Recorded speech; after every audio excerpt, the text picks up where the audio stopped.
கர்த்தருடைய பரிசுத்த நாமத்துக்கு மகிமை உண்டாவதாக. இந்த அருமையான நாளிலும் தேவ சமூகத்தில் கூடி வருவதற்கு ஆண்டவராகிய தேவன் நமக்கு கிருபை பாராட்டியிருக்கிறார்.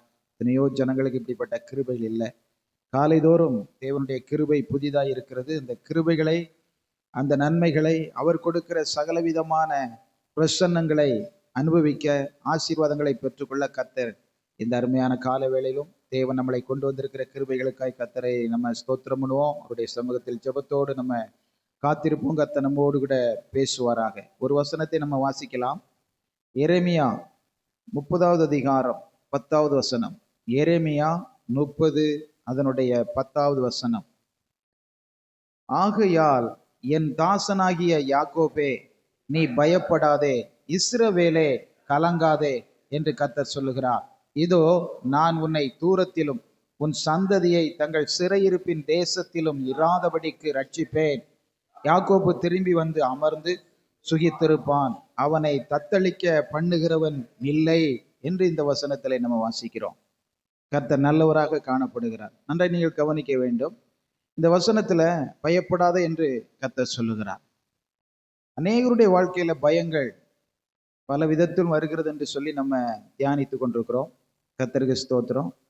இந்த வசனத்தின் அடிப்படையில் இஸ்ரவேல் ஜனங்களுக்கு, யூத ஜனங்களுக்கு எப்படிப்பட்ட பயம் வந்தது, அந்த பயங்களிலிருந்து கர்த்தர் எப்படி விடுதலை கொடுத்து அவர்களுக்கு வேண்டிய சகலவிதமான ஆறுதலான வார்த்தைகளை மட்டும் அவர் சொல்லல, சொன்ன வார்த்தைகளின்படியே அவர்களுடைய வாழ்க்கையில் இருக்கிற கலக்கங்கள், மனவேதனைகள், போராட்டங்கள், சஞ்சலங்கள் நீங்கத்தக்கதாக ஒரு மாபெரும் அதிசயங்களை செய்து அவர்களை வாழ வைத்தவர் தான் நம்முடைய ஆண்டவர்.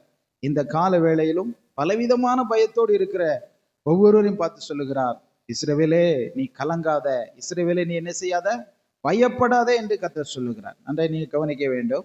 இப்போ இந்த பயங்கள் எதற்கு இந்த இஸ்ரவேல் ஜனங்களுடைய வாழ்க்கையில வந்தது என்று சொன்னால், கர்த்தருடைய சமூகத்தில் அவருடைய கட்டளைகளை மீறி, கர்த்தருக்கு விரோதமான பாவங்களை செய்து, கர்த்தருடைய சமூகத்தின்றி மீறி அவர் சொல்லாத அநேக காரியங்களை செய்ததினால, அவர் சொல்லாத அநேக சூழ்நிலைக்குள்ளாக இவர்கள் கடந்து சென்றதுனால, இப்படிப்பட்ட வேதனையோடும் சோதனையோடும் போராட்டங்களோடும் யூத ஜனங்கள் அவர்கள் இருக்கிறதான தேசத்துல ரொம்ப பாடுகளையும் உபத்திரவங்களையும் ஒவ்வொரு நாளும் நிம்மதி இல்லாமல் வாழ்ந்து கொண்டிருக்கிறார்கள். அவர்களுடைய வாழ்க்கையில பயங்கள் ஒவ்வொரு நாளும் வந்து கொண்டே இருக்கிறது. இந்த பயங்களை போக்குவதற்காக தான் கர்த்தர் சொல்லுகிறார், மீண்டும் அவர்களிடத்துல வந்து அவர் என்ன சொல்லுகிறான்னு சொன்னா, நீங்க பயப்படாதீங்க, யாக்கோபே நீ பயப்படாத, இஸ்ரவேலே கலங்காத, நான் உனக்கு என்ன செய்ய போகிறேன் என்று கர்த்தர் சொல்லுகிறான்னு சொன்னா, இதோ நான் உன்னை தூரத்திலும் உன் சந்ததியை தங்கள் சிறையிருப்பின் தேசத்தில் இராதபடிக்கு ரட்சிப்பேன். முதலாவது கர்த்தர் சொல்லுகிறார், ஒன்று, சிறையிருப்பின் தேசத்திலும் இராதபடிக்கு ரட்சிப்பேன். இப்போ அநேக ஜனங்கள், நம்ம பார்க்கிற அநேக ஜனங்கள், தேவனை ஆராதிக்கிற ஜனங்களா இருக்கட்டும், நான் ஒரு சிறையிருப்புக்குள்ளாக இருக்கிறேன். சிறையிருப்புக்குள்ளாக நான் என்ன செய்கிறேன், இருக்கிறேன். சிறையிருப்புன்னு என்ன? சிறைச்சாலை. சிறைச்சாலைக்கு உள்ள இருக்கிற ஒரு மனுஷன் எந்த அளவுக்கு வேதனையோடு இருப்பான், எந்த அளவுக்கு போராட்டத்தோடும் மன சஞ்சலோடும் குழப்பங்களோடும் காணப்படுவார்கள். நீங்க நினைச்சு பாருங்க. அவங்களுக்கு நிம்மதி இருக்குமா? அவங்களுக்கு வாழ்க்கையில எந்த விதமான சந்தோஷம் இருக்குமா, சமாதானம் இருக்குமா? இருக்கவே இருக்காது. அப்படிப்பட்டதான அடிமைத்தன தேசத்திலே இஸ்ரவேல் ஜனங்கள் காணப்படுகிறார்கள். நன்றாக நீங்கள் கவனிக்க வேண்டும். அப்படிப்பட்ட அடிமைத்தனமான அந்த தேசத்திலே காணப்படுகிறபடினால், அந்த சிறையிருப்பின் தேசத்தில் இருந்து அவர்களை ரட்சிப்பேன் என்று கர்த்தர் சொல்லுகிறார். இன்றைக்கு அநேக ஜனங்கள் இருக்கிறாங்க, சிறையிருப்புக்குள்ளாக இல்ல, பாவம் என்கிற சிறைச்சாலைக்குள்ளாய் இருக்கிறார்கள். சாப கட்டுகள் என்கிற சிறைச்சாலைக்குள்ளாய் இருக்கிறார்கள். பாவம் செய்ததுனால ஒரு மனுஷனுடைய ஆத்மா என்ன செய்து விடுகிறது, செத்து விடுகிறது. ஆதாம் பாவம் செய்ததுனால அவன் ஒரு புதர் செடிக்குள்ள போய் நினைச்சுக்கிட்டாங்க, ரெண்டு பேருமே மறைஞ்சுக்கிட்டாங்க. பாத்தீங்களா? அது ஒரு சிறைச்சாலை. மறைகிறது, கர்த்தருடைய சமூகத்தை விட்டு மறைந்து அவர்கள் இருக்க வேண்டிய இடத்தை விட்டு அவர்கள் போகக்கூடாத இடத்துல போய் ஒளிந்து கொள்கிறார்கள் அல்லவா? அது ஒரு பெரிய சிறைச்சாலை. அந்த சிறைச்சாலை போன்ற அனுபவங்கள் அநேகருடைய வாழ்க்கையில வருகிறது, விதவிதமாக வருகிறது. சிறைச்சாலை இருப்புகள் பலவிதமான சிறைச்சாலைக்குள்ளாகவே இருந்து கொண்டிருக்கிறார்கள். நான் சுதந்திரம் அடைந்து விட்டேன் என்று சொல்லுகிற இந்திய தேசம் கூட, இந்த தேசத்தில் இருக்கிற மக்கள் கூட அநேக விதமான பாவங்களுக்குள்ளாக அடிமைப்பட்டு கிடக்கிறபடினால விடுதலை இல்லாமல், சந்தோஷம் இல்லாமல், சமாதானம் இல்லாமல், நிம்மதி இழந்து தவிக்கிற ஒவ்வொருவரும் எப்படி இருக்காங்கன்னு சொன்னா சிறைச்சாலைக்கு உள்ளதான் இருக்கிறாங்க. அல்லேலூயா. கர்த்தர் சொல்லுகிறார், இஸ்ரவேல் ஜனங்களும் இப்படிப்பட்ட சிறையிருப்புகளாக இருக்கிறபடினால் கர்த்தர் சொல்லுகிறார், அப்படிப்பட்ட சிறையிருப்புகள் இராதபடிக்கு நான் இஸ்ரவேல் ஜனங்களை என்ன செய்ய போறேன், ரட்சிக்க போகிறேன் என்று சொல்லி இஸ்ரவேல் ஜனங்களிடத்துல கர்த்தர் சொல்லுகிறார். அதனால நீங்க என்ன செய்யாதீங்க, பயப்படாதீங்க.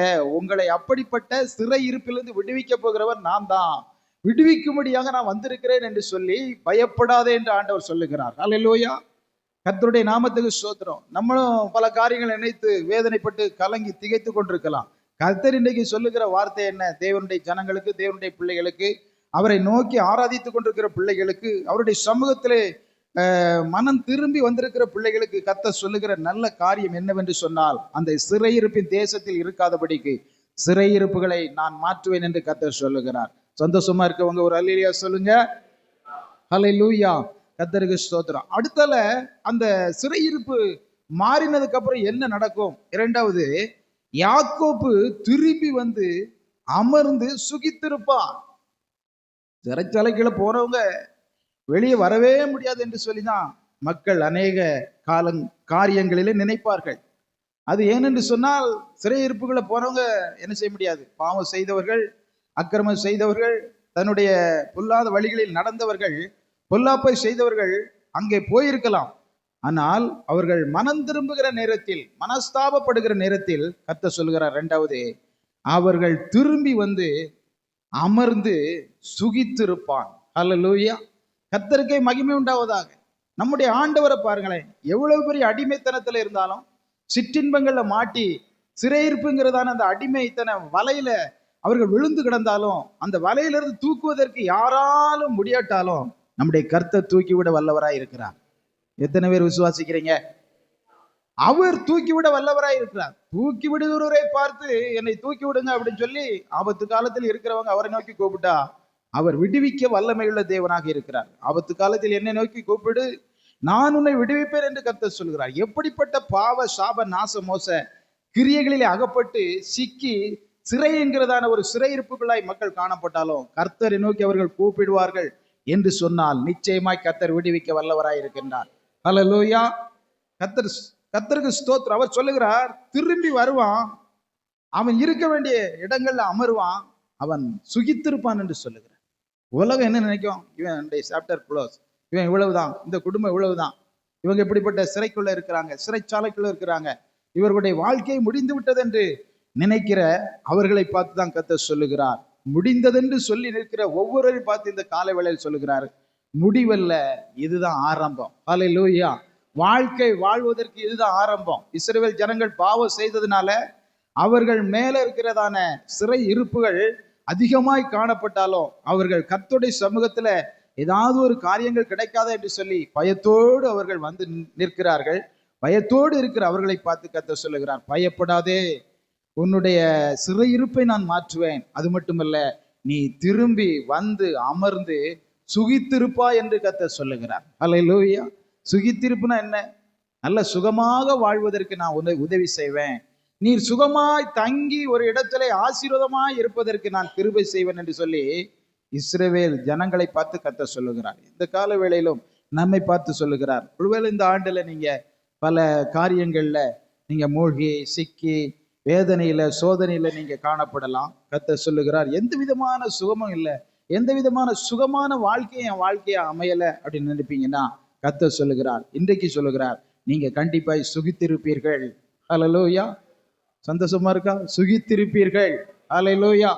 நீங்க ஆசீர்வாதமாக தேவனுடைய பிரசன்னத்தை அனுபவித்து சுகித்திருப்பீர்கள், சுகமாய் வாழ்வீர்கள் என்று கர்த்தர் சொல்லுகிறார். அடுத்தால மூன்றாவது அவர் சொல்லுகிறார், தத்தளிக்க பண்ணுகிறவன் இல்லை. அநேக நேரங்களில தத்தளிக்கக்கூடிய ஒரு வாழ்க்கை தான் அநேகர் வாழ்ந்து கொண்டிருக்கிறோம். ஒரு தத்தளிப்பான ஒரு வாழ்க்கை. கடல் மேல ஒரு துரும்பு கிடந்ததுன்னா எப்படி இருக்கும்? அது தத்தளித்து கொண்டே இருக்கும். கடல் அலைகள் எந்த அளவுக்கு தத்தளித்து கொண்டிருக்கிறதோ அதே போல அந்த துரும்பு மேல கிடக்கிறதுனால அது தத்தளித்து கொண்டே காணப்படுகிறது. ஆண்டவர் சொல்லுகிறார், தத்தளிக்க பண்ணுகிறவன் இல்லை. யார் உங்களை தத்தளிக்க பண்ணி கொண்டிருக்கிறார்கள்? எந்த சூழ்நிலைமை உங்களை தத்தளிக்க பண்ணி கொண்டிருக்கிறது? எந்த காரியம் உங்களை கலங்க பண்ணி கொண்டிருக்கிறது? அப்படிப்பட்ட காரியங்களை எல்லாம் கர்த்தர் இஸ்ரவேல் ஜனங்களுடைய வாழ்க்கையில இருந்து மட்டும் நீக்கல, அவரை நோக்கி பார்க்கிற எல்லா மக்களுடைய வாழ்க்கையை விட்டு நீக்கி போடுகிறார். அல்லேலூயா. சில சொல்லுவாங்க, பாஸ்டர் இரவு நேரம் படுத்து தூங்க போனா படுக்கை அறையில நான் நன்றாய் நித்திரை பண்ணி கொண்டிருக்கும் போது பொல்லாத சொப்பனங்கள் என்ன செய்கிறது, கலங்கடிக்கிறது, தத்தளிக்க பண்ணி விடுகிறது, என்னுடைய மனநிலையில பலவிதமான கிரியைகளை உண்டாக்கி பயத்தை உண்டாக்கி விடுகிறது.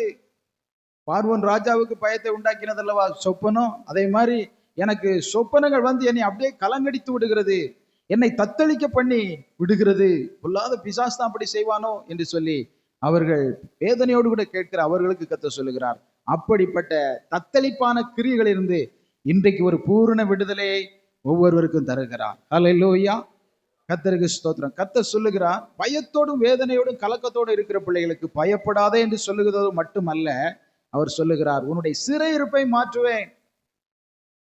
இரண்டாவது, திரும்பி வந்து அமர்ந்து நன்றாயிருப்பாய், சுகமாய் வாழ்வாய் என்று சொல்லி ஆண்டவர் ஆறுதலான வார்த்தைகளை சொல்லுகிறார்.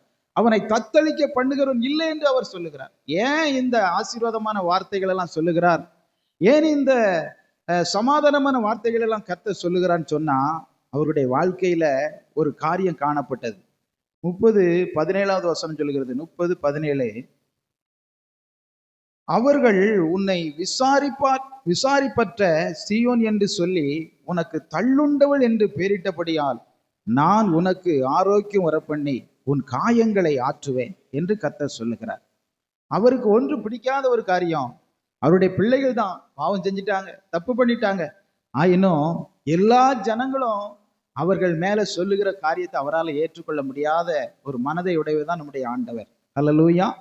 அவர்கள் பாருங்க, உன்னை விசாரிப்பற்ற சீயோன் என்று சொல்லி உனக்கு தள்ளுண்டவள் என்று பெயரிட்டபடியால் நான் உனக்கு ஆரோக்கியம் வர பண்ணி உன் காயங்களை ஆற்றுவேன் என்று கர்த்தர் சொல்லுகிறார். எல்லாரும் தள்ளுதாங்க. எல்லாரும் தள்ளி விடும்போதுதான் கர்த்தருடைய ஆதரவின் கரம் ஒவ்வொருவர் மேல அமர்கிறது. அல்லேலூயா. உலகம் தள்ளிவிடும், ஒதுக்கப்பட்டவள் தள்ளப்பட்டவள் என்று சொல்லி தள்ளிவிடலாம். கர்த்தரோ ஆரோக்கியத்தை உண்டாக்கும்படி தேடி வருகிறார். அல்லேலூயா. அப்படிப்பட்ட நம்முடைய ஆண்டவர் இன்னும் அவர் சொல்லுகிறார். கர்த்தர் சொல்லுகிறது என்னவென்றால் 18வது வசனம் 30:18, கர்த்தர் சொல்லுகிறது என்னவென்றால், இதோ நான் யாக்கோபுடைய கூடாரங்களின் சிறையிருப்பை திருப்பி அவன் வாசஸ்தலங்களுக்கு இரக்கம் செய்வேன். நகரம் தன் கட்டப்பட்டு அரமனை முன்போல நிலைப்படும். இரக்கம் செய்வேன், நகரம் தன் மண்மேட்டி மேல் கட்டப்பட்டு அரமனை முன்போல என்ன செய்யப்படும், நிலைப்படும்.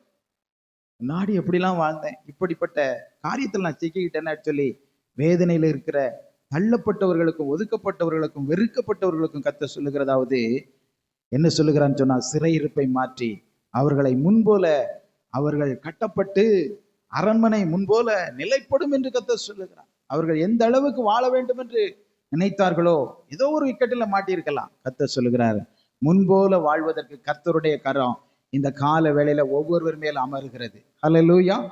இந்த வசனத்தை கேட்டுக்கொண்டிருக்கிற நம் அனைவர் மேலும் கர்த்தருடைய பிரசன்னம் இறங்கி இருக்கிற கிருபைகளுக்காக எல்லாரும் கர்த்தரை ஸ்தோத்திரம் பண்ணுவோம். ஸ்தோத்திரம் ஸ்தோத்திரம் ஸ்தோத்திரம். அப்படியே நாம் முழங்கால் படியிட்டு ஆண்டோடைய பிரசனத்தை உணர்ந்த தேவ பிள்ளைகள் அனைவரும் அப்படியே அவரை நோக்கி பார்ப்போம். இந்த வசனத்தை எப்படி நீங்க புரிந்திருக்கிறீர்கள் என்று சொல்லி நீங்கள் நினைக்கிறீர்களோ அந்த வகையிலே தேவனுக்கு நன்றி செலுத்தி நல்லா ஸ்தோத்திரம் பண்ணுங்க. கர்த்தர் சொல்லுகிறார், பயப்படாதே இஸ்ரவேலே, நீ பயப்படாதே, யாக்கோபே பயப்படாதே, கலங்காதே என்று கர்த்தர் சொல்லுகிறார். நான் உன்னை தூரத்திலும் உன் சந்ததியை தங்கள் சிறையிருப்பின் தேசத்திலும் இராதபடிக்கு ரட்சிப்பேன். அவர்கள் சுகித்திருப்பார்கள். தத்தளிக்க பண்ணுகிற சூழ்நிலைமைகளிலிருந்து அவர்களை நான் மீட்டு கொண்டு அவர்களை மீண்டும் ஆசீர்வதிக்க போகிறேன் என்று கர்த்தர் சொல்லுகிறார். ஆரோக்கியம் வர பண்ணுவேன் என்று கர்த்தர் சொல்லுகிறார். முன்போல அந்த வீடு கட்டப்படும் என்று கர்த்தர் சொல்லுகிறார். கர்த்தருடைய நாமத்துக்கு மகிமை உண்டாவதா. இந்த வசனங்களுக்காக எல்லாரும் கர்த்தருக்கு நான் மகிமையை செலுத்துவோம். நன்றியப்பா, நன்றியப்பா. நீங்க கட்டப்படும் என்று சொன்னால் கட்டப்படும் ஆண்டவரே. எத்தனை போராட்டத்தின் மத்தியிலும் எத்தனை பிரச்சனைகள் மத்தியிலும் பாவ காரியங்களை செய்துவிட்டு சிறையிருப்பு போன்ற பலவிதமான காரியங்களிலே அகப்பட்டு திகைத்து கொண்டிருக்கிற பலவிதமான வேதனையோடு சோதனையோடு கண்ணீரோடு கூட கடந்து போய் கொண்டிருக்கிற ஒவ்வொரு தேவ பிள்ளைகள் மேலும், இந்த வார்த்தைகளை கேட்டுக்கொண்டிருக்கிற எல்லா பிள்ளைகள் மேலும் கர்த்தருடைய கரம் இந்த கால வேளையில் அமருகிற தயவிற்காக நன்றி செலுத்துகிறோம் ஆண்டவரே. நன்றி செலுத்துகிறோம் ஆண்டவரே. பயப்படாத என்று சொல்லுகிற தேவன், சிறையிருப்பை மாற்றுகிற தேவன், அல்லேலூயா, சுகித்திருக்க பண்ணுகிற தேவன், தத்தளிக்க பண்ணுகிற காரியங்கள் இல்லாதபடி மாற்றங்களை உண்டாக்குகிற தேவன், எங்கள் வாழ்க்கையில் நீர் வந்திருக்கிற கிருபைகளுக்காக ஸ்தோத்திரம், ஸ்தோத்திரம், ஸ்தோத்திரம், ஸ்தோத்திரம், ஸ்தோத்திரம், ஸ்தோத்திரம் ஆண்டவரே. உமக்கு ஒப்பானவர் யாருமே இல்லை அப்பா. ஆண்டவரே, நீர் தண்டிக்கிறவர், ஆனால் மட்டாய் தண்டித்து உணர்த்தி அவருடைய பாவங்களிலிருந்து, சாபங்களிலிருந்து, சிறையிருப்புகளிலிருந்து அவர்களை விடுவிக்கிற தேவன், என் தேவனாய் இருக்கிற கிருபைகளுக்காக நன்றி செலுத்துகிறோம் ஆண்டவரே. இந்த வேளையிலும் தேவ சமூகத்தில் யாரெல்லாம் கதறிக்கொண்டு வேதனையோடு துடித்து கொண்டு என்னை விடுவிப்பார் யாரும் இல்லையா, எனக்கு ஒரு விடுதலை வராதா என்று சொல்லி மனவேதனையோடு போராடி கொண்டிருக்கிற தம்முடைய ஜனத்திற்கு கர்த்தர் இந்த கால வேளையில் விடுதலையை கர்த்தர் கட்டளையிடுகிறார். தத்தளிக்கிற அந்த பாத்திரத்தை உங்களை விட்டு எடுத்து போடுகிறார். சுகித்திருக்க பண்ணுகிற தேவன் உங்களுடைய வீட்டை கட்டுகிறார். ஹல்லேலூயா, ஹல்லேலூயா, ஹல்லேலூயா. உமக்கு நாங்கள் நன்றி செலுத்துகிறோம், நன்றி செலுத்துகிறோம், நன்றி செலுத்துகிறோம். எங்கள் அன்பின் ஆண்டவரே, பரலோகத்தின் பிதாவே, உமக்கு நாங்கள் நன்றி செலுத்துகிறோம் ஐயா. ஆண்டவரே, உமக்கு நன்றி அப்பா, நன்றி அப்பா. பயப்படாதே என்று சொல்லுகிறீர் ஆண்டவர், இதற்காக நன்றி செலுத்துகிறோம் ஆண்டவரே. ஒவ்வொருடைய வாழ்க்கையில் இருக்கிற சிறையிருப்பை மாற்றுகிற தேவன் நீர் என்பதை நாங்கள் புரிவதற்கு உதவி செய்து அதற்காக நன்றி செலுத்துகிறோம் ஆண்டவரே.